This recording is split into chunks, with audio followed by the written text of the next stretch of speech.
Good morning, everybody, and welcome to Run It Back, episode number 23. I'm your host, Menelik Fernandez.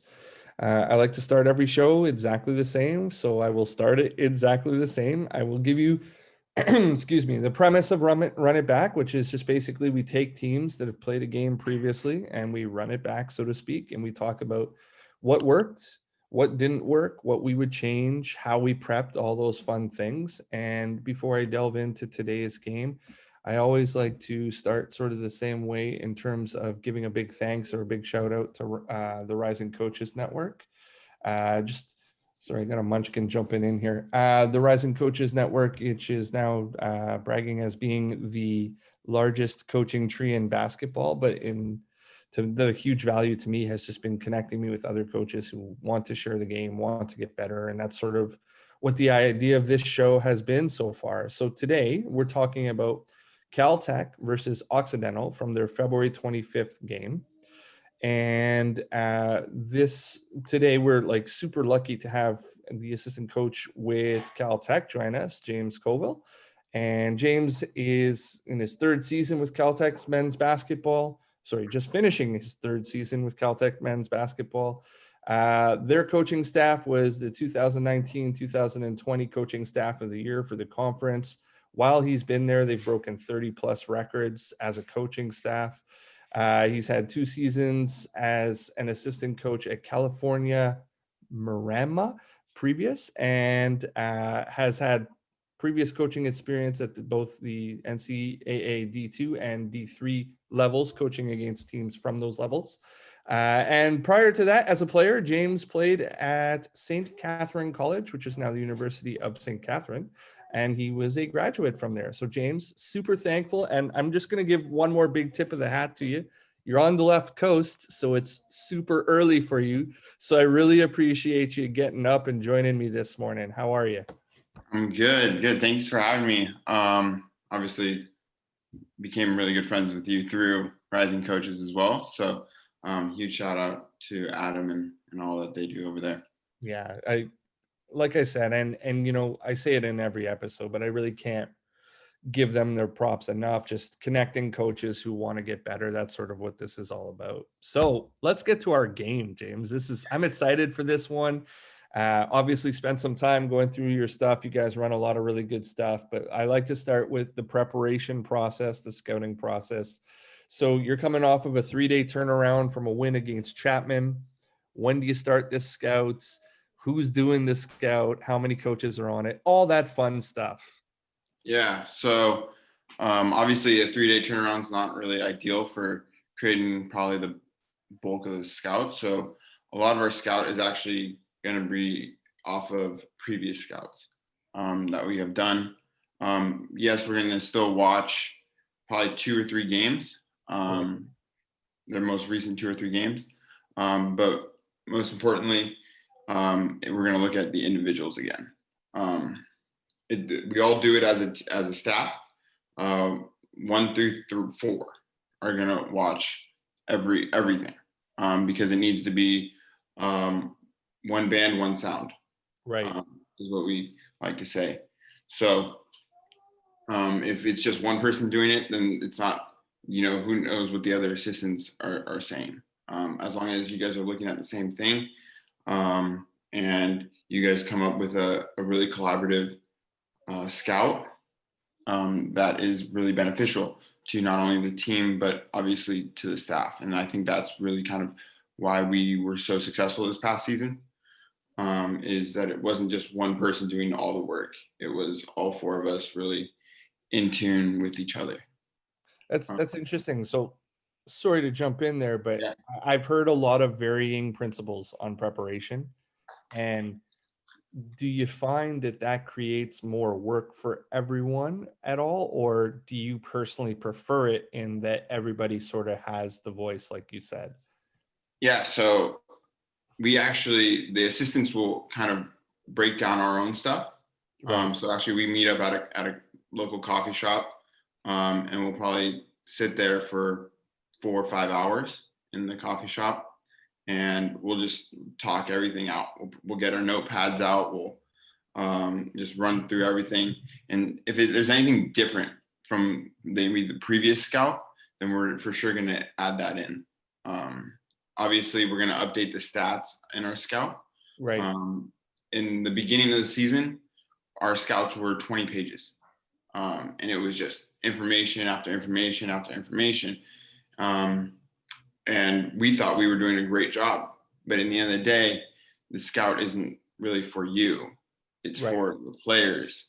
So we could see in the first couple games, they were just really trying to remember what the players could do, what they couldn't do, what this play was, what this out of bounds play was.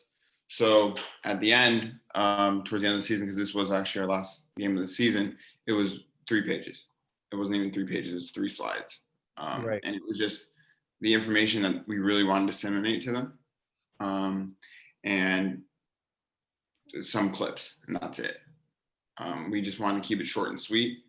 Again, it was only a 3-day run-up, but the way NCAA rules work out, that was actually our 6th day was our last game. So we had to take the next day off. So we only had 1 practice going into this game from our previous game. And actually, this was our 3rd game in 5 days. So wow. So break that rule down a little bit for me. Canadian naive, don't really understand. Like over a 6-day period, there's X amount of days that you're allowed to compete, I'm assuming.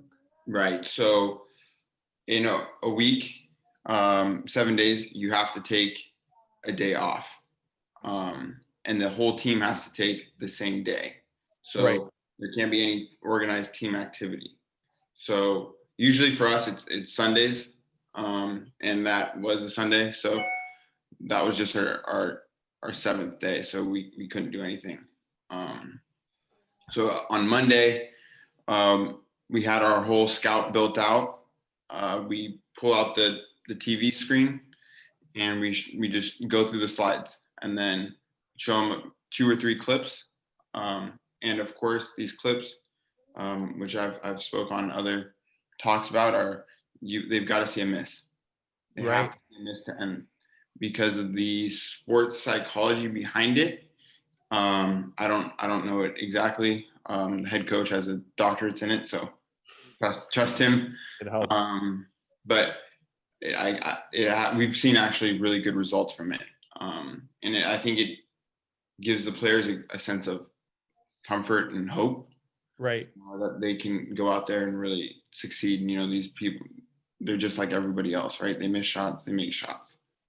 Yeah, no, I love it. I've mentioned to you previously, obviously not on the recording, but that's something that I've actually totally stolen from you. So like we have weekly Zooms with my guys, and I've decided that, even if it's just a miss at the end, instead of it all being misses or whatever, I'm going to do the same thing. And it is funny to hear sort of the psychological element of it where guys are like, these guys aren't that good. Like they're very beatable type deal, but you're kind of playing with it a little bit, tweaking their mindset.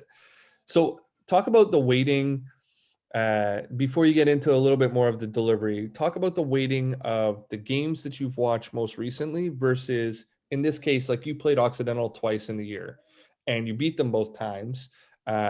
Would you go back to those games for your clips over the most recent games, or would you go to the most recent games over the ones that you played them?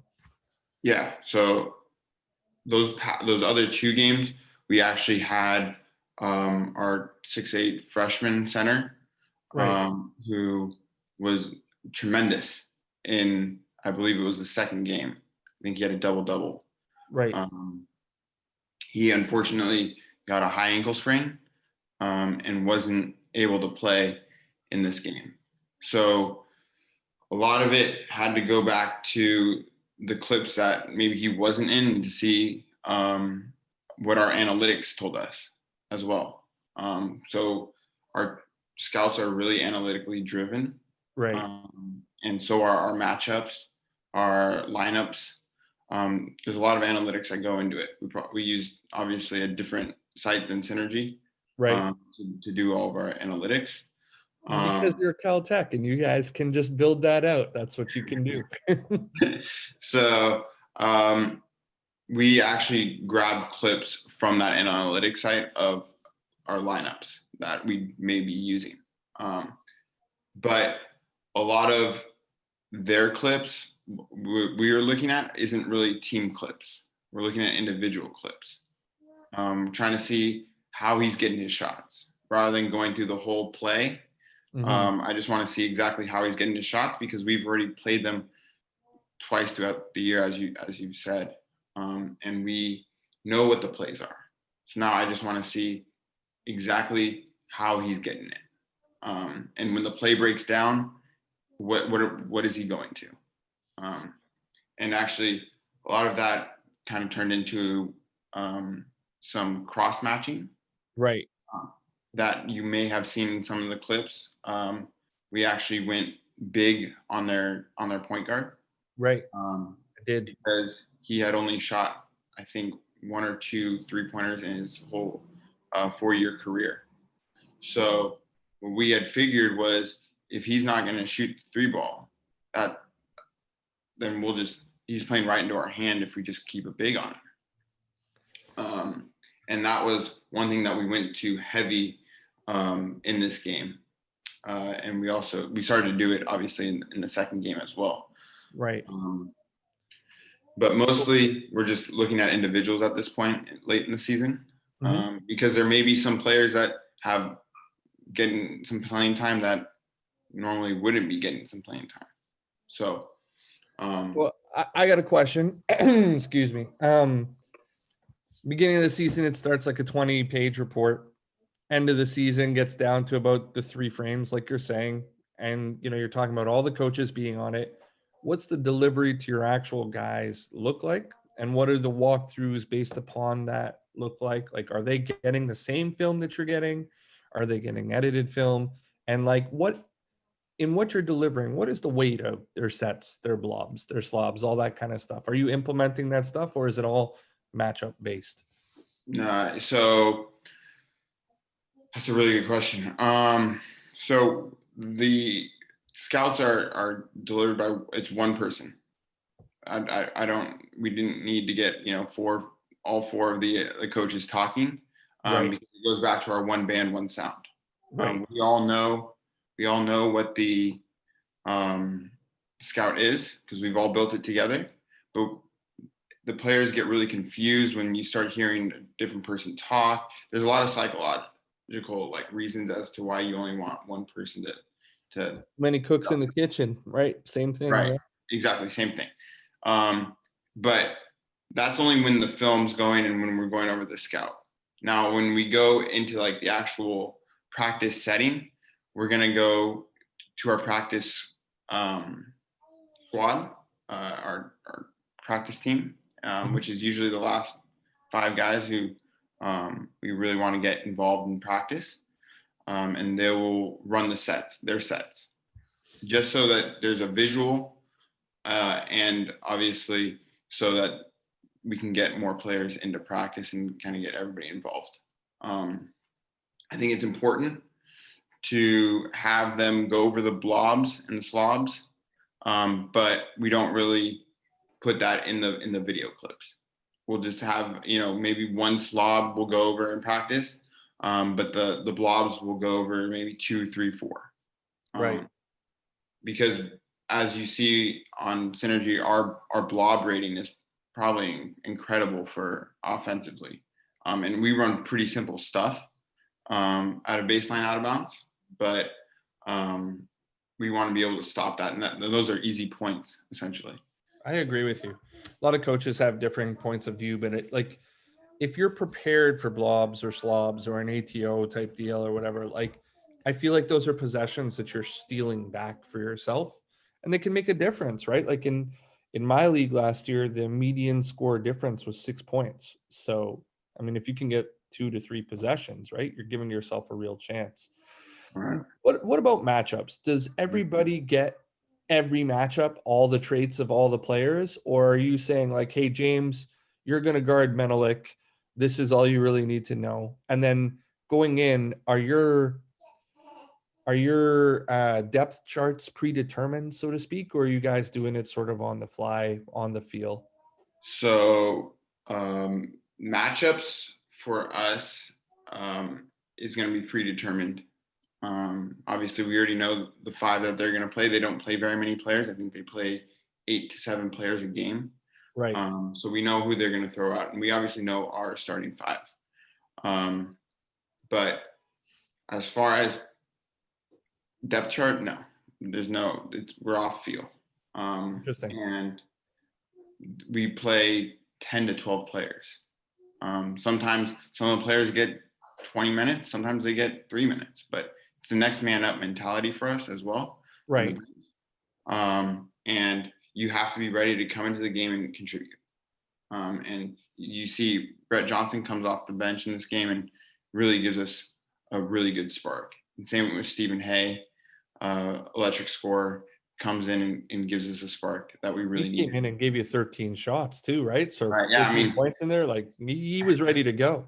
Right, and that's one thing that we've really dwelled on, was you've got to be engaged from the tip to the end of the game. You just never know when your number is going to be called. For sure. And we're going to put you in the best spot to succeed. And we're not here to, just be competitive. We're trying to win games. And as far as kind of going over other things in matchups, they have to know 1 through 5. They got to know 1 through 6, 1 through 7, however many they're playing. Everyone's got to know everything, because our defense does morph, as I like to call it. Interesting. So our pack line is not like Virginia's pack line. We don't have per se the athletes or the size to be able to do some of this stuff. And so this game we do switch on some people, and on some people they lock and trail, so they're just chasing.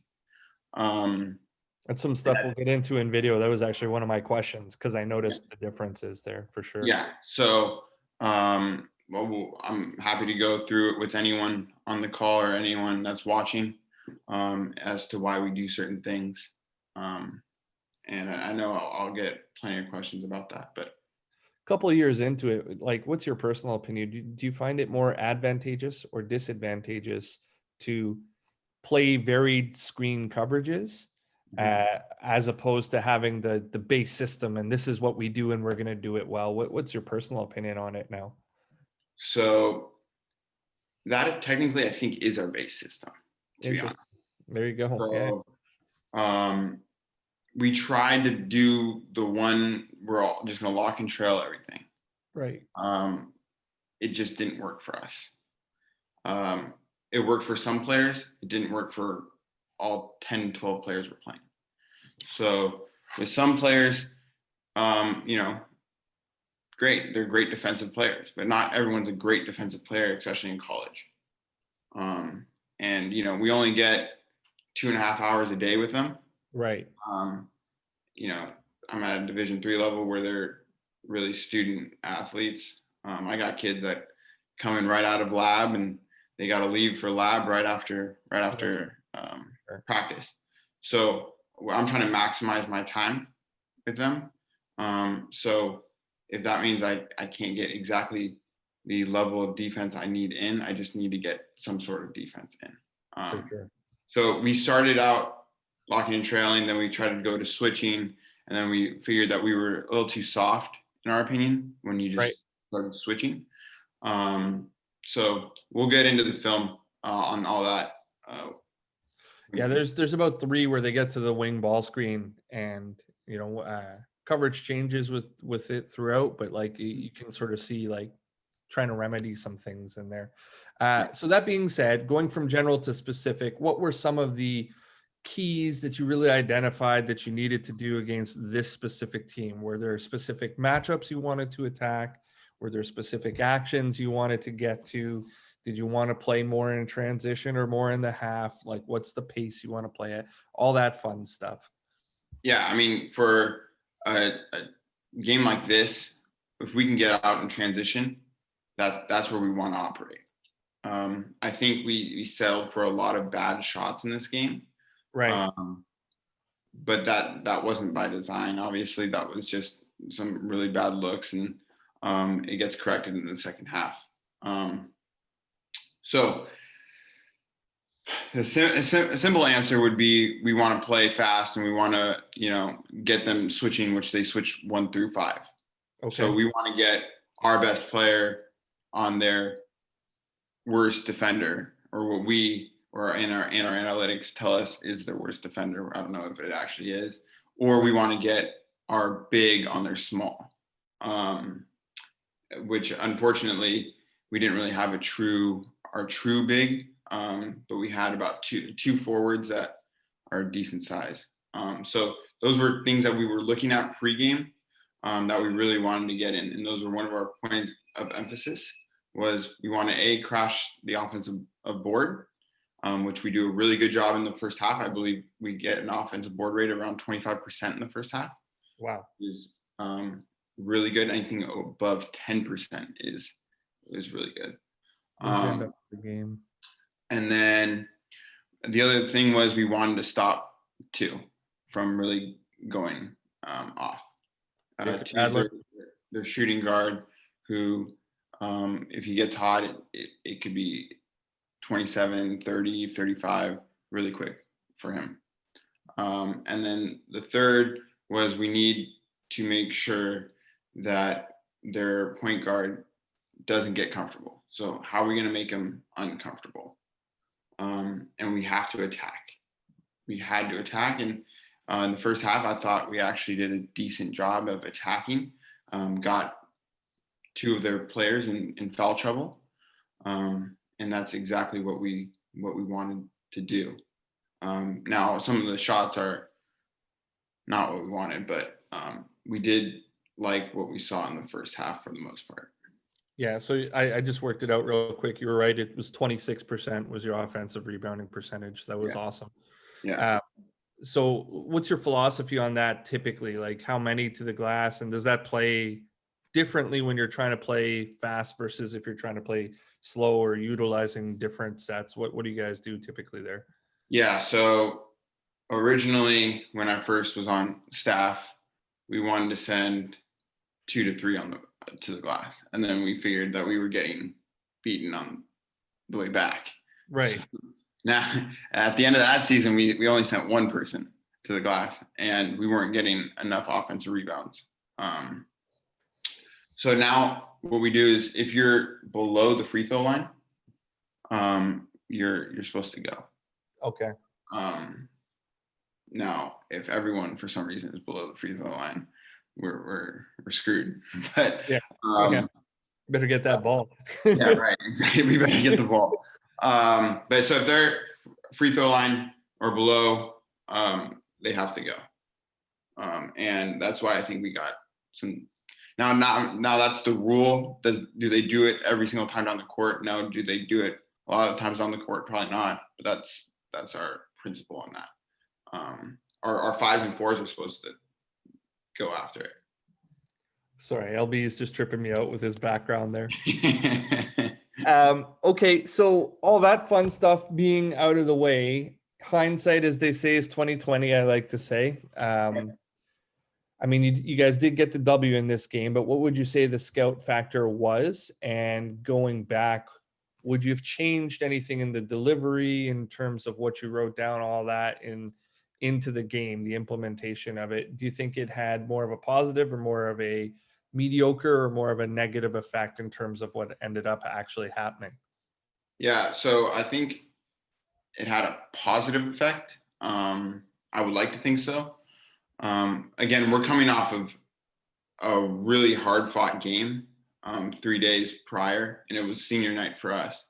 I don't know what the stats are on winning or losing senior night, but that's a very emotional night for sure. Players, especially the seniors. And so we were actually down, I think, 11 at that game at half. And we come back to win by, I want to say maybe 10, right? Maybe 12, somewhere around there. I know we scored 48 points. So we were very happy actually coming out of that game. But again, there's an emotional toll that was taken by that. So maybe I could have been a little more cognizant of that. And maybe not jotted some things down or gone over some more things. Maybe we could have gotten more shots up, because again, we shot the lights out of the ball in that second half, and then comes in this first half and we shot, 32% or something like that. And I don't know if everyone was really engaged.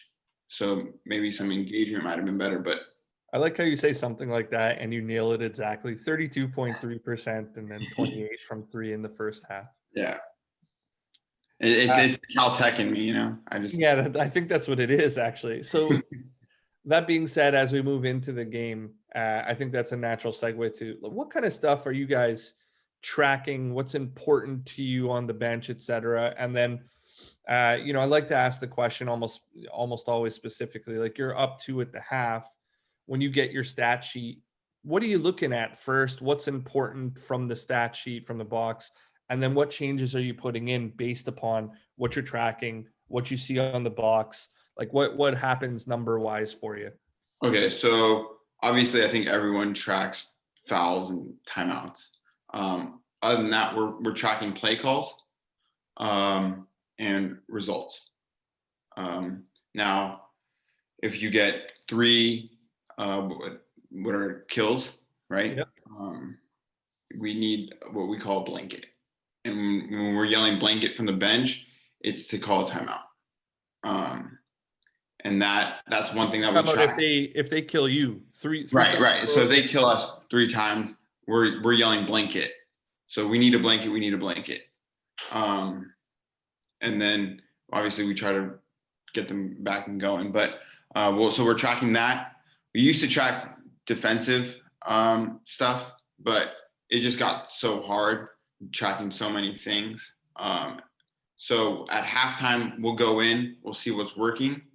We'll see what the end results were of certain things that looked good, but maybe the result wasn't exactly there. And on the box score, I know for this game, we were happy up by 2. The second leading scorer in the conference, who's on our team, hasn't made a bucket. He's only shot 3 times. Right. We're shooting terribly from the field. We're shooting terribly for sure from the 3-point line. I think we're shooting like 14% or something like that from the 3-point line. And we didn't shoot a single free throw. So we were pretty happy with that. Weren't happy with the shot selection, obviously, which is why we only shot, I think, 32%. So the other thing we look at is the assist to turnover, right? So we can live with a high turnover rate if it's a really high assist rate. Right. And the other thing that we look at is their assist to turnover. Now, this is a team in Occidental that doesn't turn the ball over. I think they average 9 turnovers or something like that a game. And in the first half, they had 6. So that is something we tipped our hat to it in the beginning of the game, is we need to, get them out of what they want to do. And our matchups seem to be working on the defensive end. We were really happy with our defensive effort. So offensively, those are the things we look at as far as the box score, aside from obviously make sure the fouls are all correct. So a couple questions in there. First, does the term blanket come like security blanket? Like we need some security. Right. You need some like warmth, and we need to like coddle you essentially. So I like it. May steal that one too, James, just so you know. And then as far as what you're looking at on the box and you're going into the half, you're not liking your shot selection, you're not shooting it as well as you can. How are you implementing change from what you see to it? Like I've worked with a lot of coaches personally where it's like, hey, we hate our assist to turnover ratio right now. And I'm like, all right, so what are we going to do about it? Are we going to run different sets? Are we going to put the ball in somebody else's hand, et cetera, et cetera, et cetera? What are you guys doing to implement change? So I don't know if you've seen actually the first play at halftime is something we designed in the half. It's something we run. We have it in the playbook, but it's just a back door. So what we're looking at and what we're kind of telling them is, look, we're in this game. We're winning this game, and we have no business being in this game. This is our worst half of basketball, but we're in it, and we just got to get better shots, right? And it's easy to say, but we try to keep it quick and precise. We're not trying to give a long, drawn-out speech about, X, Y, or Z. We just want to get to our points and exactly what's working for us. Luckily, we do have a senior point guard who been a 4-year player for us, so he understands every play. Our playbook is something like 100 deep, 100 plays deep. So while you're doing that, I'm just trying to pull up that play. I have it in here, and yeah, I just don't remember where I put it in. But please, it's actually go back. I think you just missed it. Back. There it is, first Here. play. Yeah. So you guys drew this up at half. This is actually, I put it in as actions I like right there. Yep. So okay, so go back. So one out of it too. Right. Okay, I'll tell you when to stop. Stop it right here. So number 2 is cognizant, obviously, that 12 is an electric score. He scores, I think, 27 points in the half, or 23 points in this half. So he's trying to overplay him. That's a quick read for us, right? So it's a post entry, high post entry, and easy backdoor for us. So it's a read that was what we had told him at half, that he's overplaying you, stop settling, right, and just cut backdoor. So you can roll it through. Gets his and one, sends a message to start the half. I love it. Right. And that was one thing that as a staff we were trying to tell, was we need to get him going. Right. And he's one of those players where he sees one go in, then it's like the floodgates have opened. So we needed to get him going, and that was one thing that as a coaching staff we had talked about. We can't win games with him shooting only 3 shots. Another one of our philosophies is we want to shoot 43 pointers a game. 40 is your number. That's funny. That's actually my number as well. 40. Yeah. I want to do it. It's actually not always possible with my guys. Right. I mean, that's what we want to do every game. I don't know how many of our games we actually hit 40, but the 3 ball is great. 3 is and forever will be greater than 2. Right. Exactly. We'll trade 3s for 2s all day. So for sure. I suppose natural segue to film. So obviously I have it broken down into actions I like, some of the stuff on the defensive end, a couple transition clips, and then the end of game stuff on this one, because obviously it's pretty exciting finish here towards the end. So just basically, what do you see? How could it be better? What do you like? All that kind of fun stuff. Are you good with this size, or do you need me to full screen it? Whatever works for everyone. I mean, I can see this. Yeah, you can make it bigger. Perfect. It works better for me when it's this size, because then I can see my note on it. Okay, so go back, run it back. Hey. Our spacing on this was a little wacky. So this is supposed to be, I guess a single is what you would call it, but I guess I got the board right here. So what we had seen is they're going to switch everything, right? So 1 through 5, they're switching no matter what. So what we're trying to set is this on ball, and then rescreen that on ball so that they're kind of confused. But we don't set good screens in this, and our spacing comes really wonky. And now there should be so actually he should have vacated, and 5 should have came through for the open 3 at the top of the key. Interesting. This is it's funny because to me the set almost starts looking like a stack Spain action. Yeah, right. It is almost it's a really bad Spain. It's supposed to look like it, but we don't do a really good job at executing. And that was another thing that we did talk at halftime, was we have to execute. We're not executing our plays. We look like we just found out how to play these certain plays, and Yeah, well, just I'm implement. familiar with that with guys. Yeah. So here's a fun fact just before we move on. For anybody taking a look at this stuff or watching the replay later on,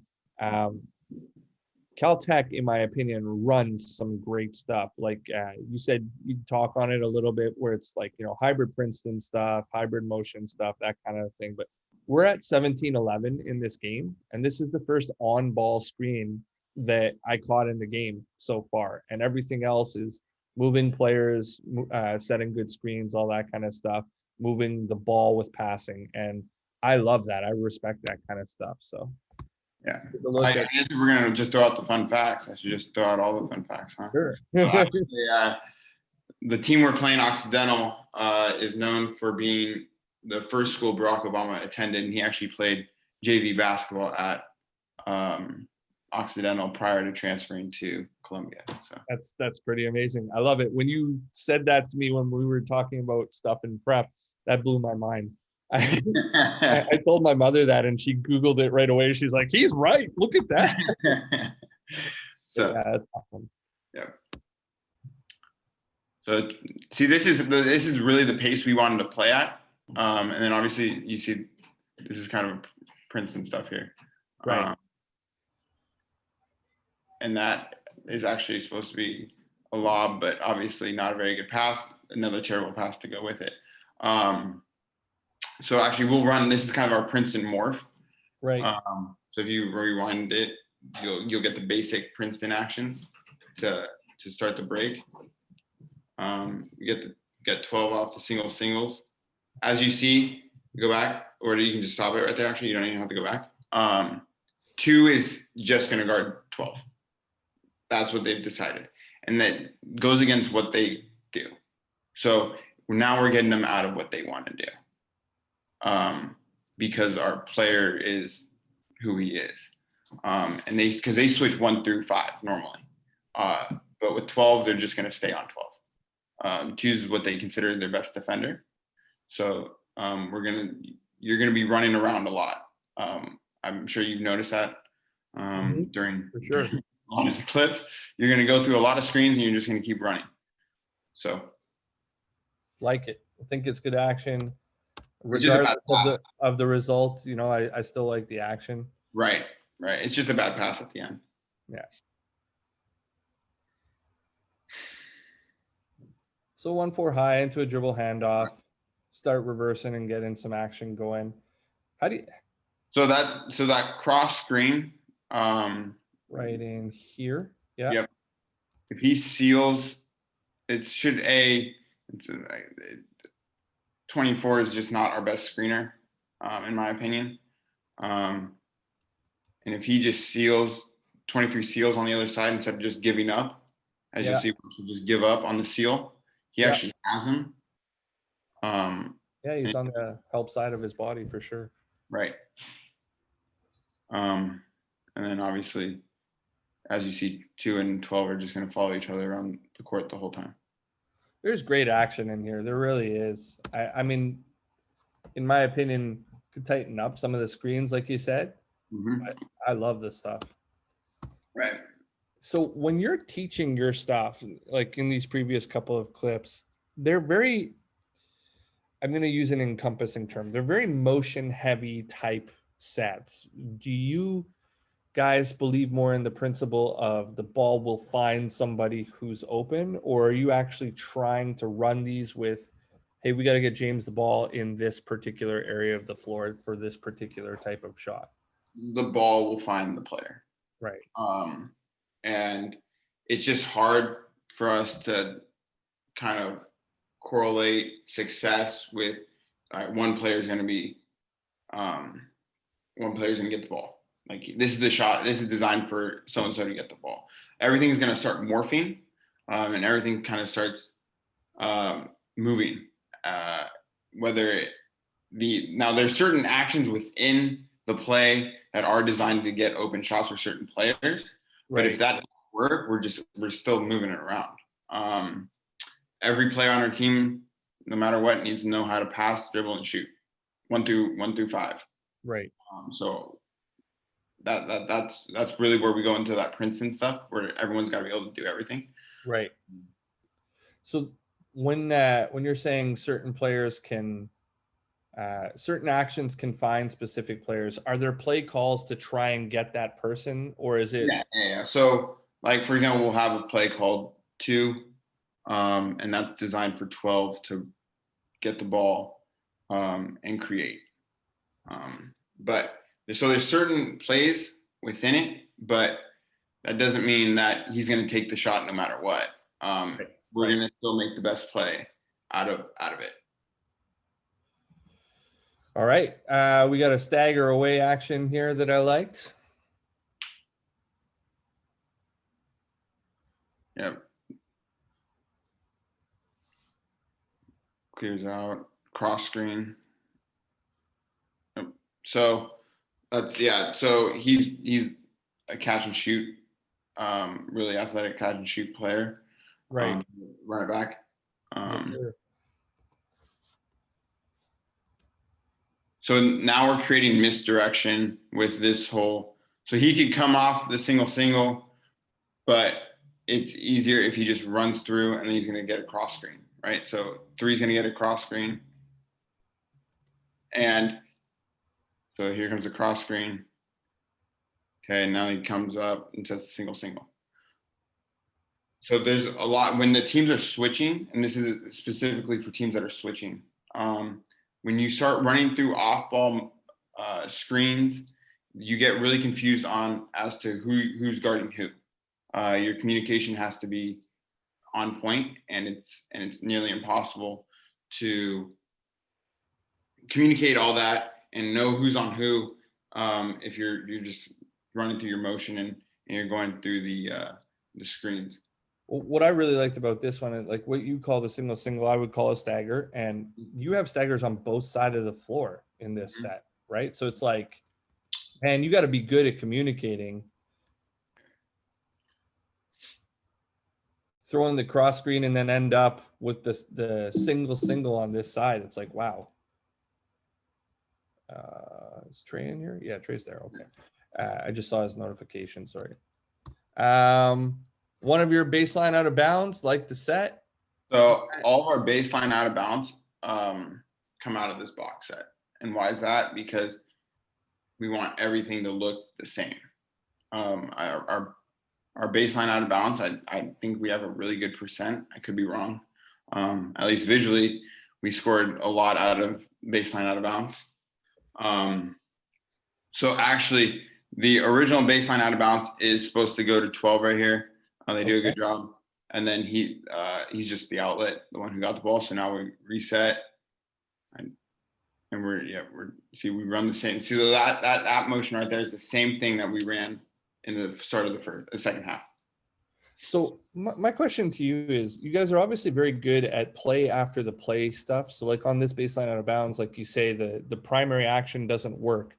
How are you teaching that play after the play type stuff in your practices all season long? How are you teaching your guys to have the confidence and the wherewithal to continue going into the next thing and knowing what the next thing is going to be? So every practice of ours starts with what is known as what we call cycles. Right. And we're going to run through all of our plays, and you're going to get the ball out of bounds. We're going to run through some stuff. And by some, I mean, it's going to be like 20 plays that we're going to get into. And so that really gives them the confidence just to be able to run whatever at any point, right? So we're going to mix you up. We're going to throw some things at you that you may not expect during cycles, and you're going to have to kind of go with the flow. So that's like a 5-on-0 type deal. And then you give them a play call or an action that they've got to get to, and they've got to get through the whole cycle until they do that. Right. So they're going to go, we'll give them, we'll give them Duke streak so they got to go Duke into streak. So you're going to keep morphing it. And then from that, you got to go, once you're done with that, then maybe last 5 seconds, you're going to go to head tap, or you're going to go to 3 down. So everyone's got to be aware of the play calls, and everyone and the point guards really got to yell it out. So as you see, if you run it back like 2 seconds, he's gonna call something. So the point guard's gonna come back and get the ball, right? That's just basic dribble drive. Awesome. I'm going to skip ahead to defending some stuff, just Yep. in the interest of time. Mm-hmm. Do we have a question in here? Yeah. Yeah, I would say that we are lucky in that aspect, right? Where our players do have very high IQs, 35s, 36s on the ACT is kind of what kind of guys we have. But I don't think that it would just work here. I think it could work anywhere, really. I think if you drill something enough, they get comfortable with it. They can do it. I would agree with you. So so for anybody who's listening, the question that went in the chat was, do you think that's easier? Because like, obviously you guys are Caltech, you're very intelligent players. And I think that there's a negative association with athletics, and in particular, a lot of the time with basketball, and not being somebody who's smart. And I think at the highest level of this game, the players are the smartest players. I think there's a huge correlation with that happening. But I also find that a lot of coaching, and like I've seen it on this show too, but like I've seen it in a lot of people that I speak with, I find that a lot of coaches become frustrated with how long it takes for certain people to adapt to things, and therefore just really want to shrink, really want to limit. And I think there is a fine line of, hey, that's information overload versus, hey, I'm just not teaching that in a way that he can receive it, and I've got to be better at doing that. And they're like, each team is slightly different, but I think that coaches should never really give up on that and should give their players the benefit of the doubt, so to speak. Defending stuff, sir. Let's get into that a little bit. I think this is one of the first pick and roll clips that we get to, and if I remember correctly, stop it real quick. So, run it back to like 2 seconds. Yeah. So you'll see the cross matchups we have right now. So the person guarding the ball is technically our 5 at this point. And obviously 2 and 12 are still following each other around. Just because 12 is also our best defender. You can keep going now. I just wanted to explain. So I had mentioned that I wanted to mention the rivalry between your schools. There's like 100-year rivalry between the two. Do you think that for some of your personnel, it gets a little bit more competitive? They buy into that? Well, we'll talk about that at the end of the game. There's some things that go on at the end of the game that may have rubbed some people the wrong way. So. All right.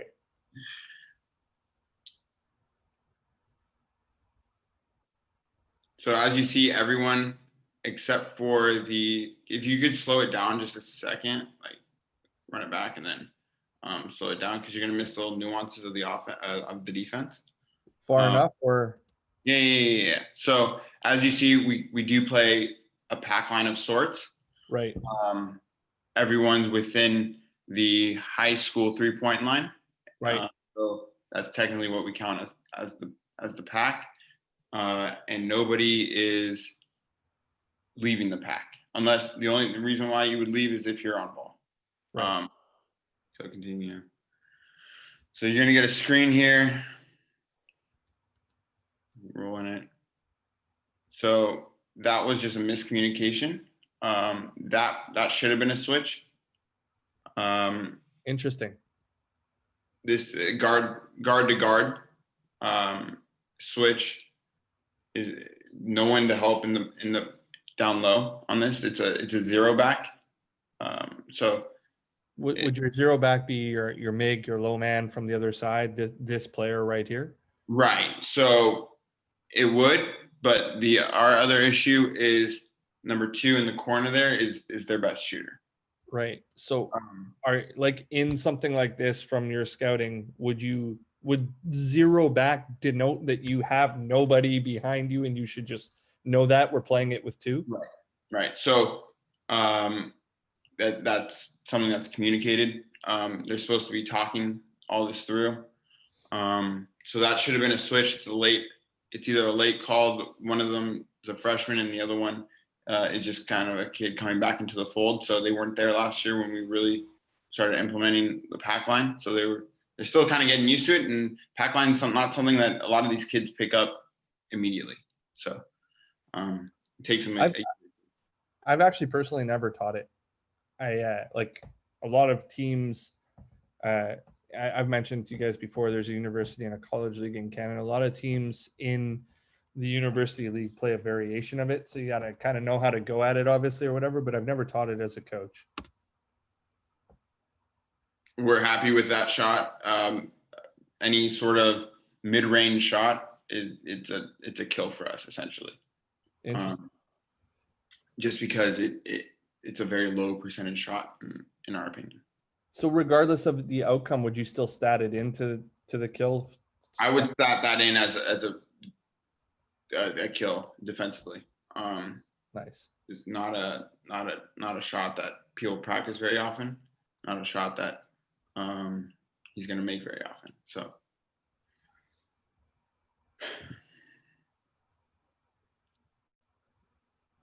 So that again, go back.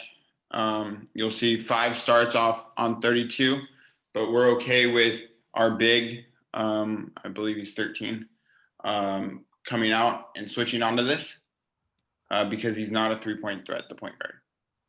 So you're switching right now, but not if you go to any sort of ball screen with 12 is not going to leave 2. He's gonna lock and trail 2. And there's this game we did a lot more switching. In other games we didn't switch at all. So it just that goes into the scout and the prep and all that. With the switching, do you start your big on the ball handler in hopes of him getting switched onto a forward or a center type deal in any sort of ball screen action? Is that kind of the premise there, or is it just the premise is because he just doesn't shoot? So right. I'm okay if he wants to shoot threes. He's taken 2 in his whole career. I'm okay with that. I'll live with it. Right. And in this game, I don't think he shoots a 3 either. And we did a lot of this cross screening. And cross. Right. So any of them. Right. So we were okay because we knew that there were 2 forwards in their lineup that we could switch onto, and we'd be happy with that. We live for right there, right? So that's a bigger guard for us. Could be a forward for some teams. It's a bigger guard for us. Switching on to their forward. So we're okay with that as well, because he's not a true center. So as you see, everyone's loaded on the pack. 13's coming to help because he knows that 32 is not a threat from the outside, right? So now we're really loaded in the pack.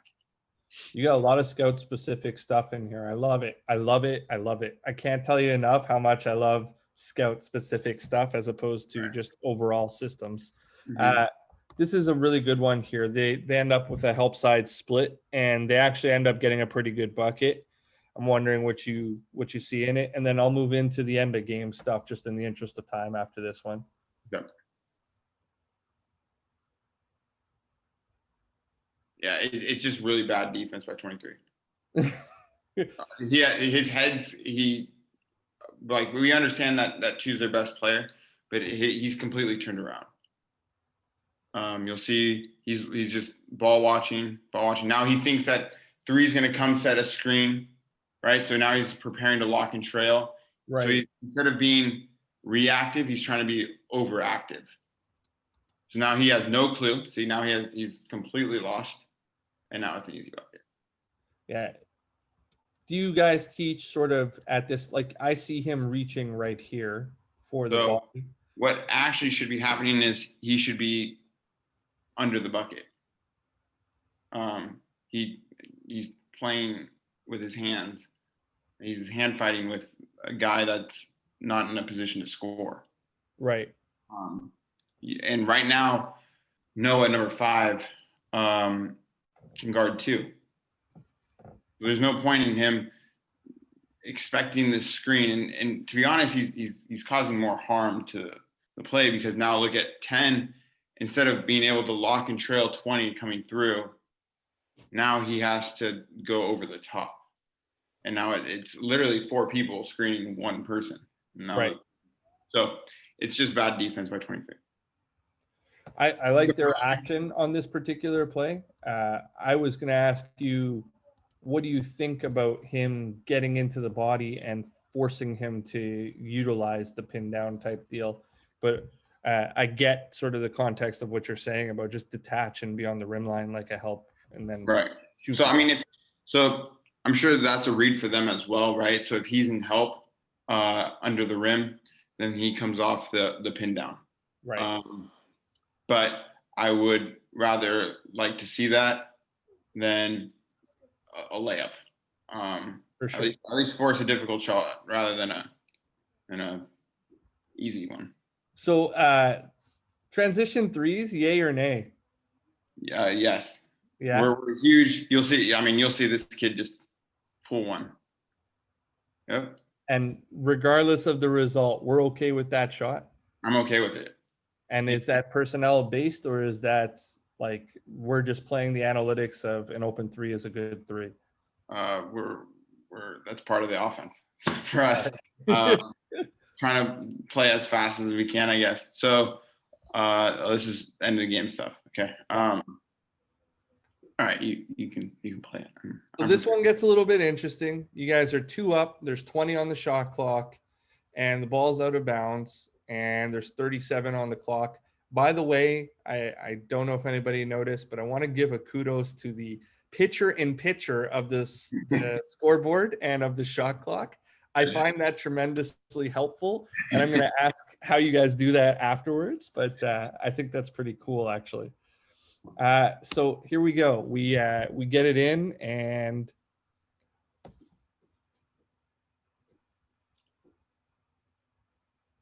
yeah, it's just okay. So I know what he's thinking. I'm going to attack 32. I believe 32 at this time has 3 fouls. Right. And I think they do have fouls to give, right? And this is going to come into play later on. So he's trying to attack. He's trying to create. I understand that he's allowed to, but we kind of wanted to go. I mean, look at our reactions on the bench. Yeah. So this is an ATO, right? Like, you guys had a second to talk about this and draw this up. I'm wondering, excuse me, I'm wondering sort of what the goals were that you had discussed, right? Like, right. We wanted, as you see, there's actually more. So he was supposed to come through that screen, that 23 setting. Right. But he thought that he could get to the rim. Because the other guy's a little slower than him, but he plays great defense on this play. And so he's actually supposed to come off, and the play breaks down once he rejects. So what are your, everybody always talks about score and time. What are your time factors in this? Like, do you guys say we want to go deeper in the clock, or is it just best available shot at this point? We would like to have gone deeper in the clock. Okay. But that, of course, hindsight's 2020, right? So we would have liked to go deeper in the clock and kind of trust what we had drawn up. Now, the result ends up to be good for us, but it's also 23 just wanted the board more than 2. But, they may or may not have been a offensive foul on that, but yeah, I'm sorry, that's end of game. That's man up time. I can get big and get in the gym. Okay, so I'm confused what happens right here, because you guys have the board and you pull it out, and then the next thing I know, you're down the floor and there's a missing clip, I think, in here on the synergy. Yeah. So if I remember correctly, it comes off someone's leg. We dribble around a little bit, and then it comes off someone's leg. Then we make a poor inbounds pass. There's a clear foul on Occidental, Right. doesn't get called, and they said it was out on us. Yeah, I mean, if you actually probably put the sound on, the announcers are saying how terrible the call was, that it wasn't called. So that's what happened there. So I don't see that happen or whatever, but basically what ends up happening is you guys, like, I checked the play-by-play and it said just basically there was a turnover. So you end up down the floor. I don't understand how it's baseline out of bounds for them at this point. Yeah, so so we inbounded the ball and we inbounded into the back court. It's just a really bad pass into the back court. Right. Okay. Mad dash, and somehow no fouls called. But anyways. Okay, so now here's the principles that I want to ask about. Do you guys foul up 3, and do you foul up 2, and do you guys have discussions about this? So basically, your 1 shot clock, you're up 2. Is your principle to not foul and just trust your defense, or what do you guys say? Like, because next foul puts them on the line, right? Yeah. So up 3, we're not fouling, and up 2, we're not fouling. Interesting. Those aren't my principles, maybe per se, but we got this far with our defense. 53 points for a college basketball game is really low for 40 minutes played. So we were happy to play. We just needed 1 stop. That's all we needed, was 1 stop.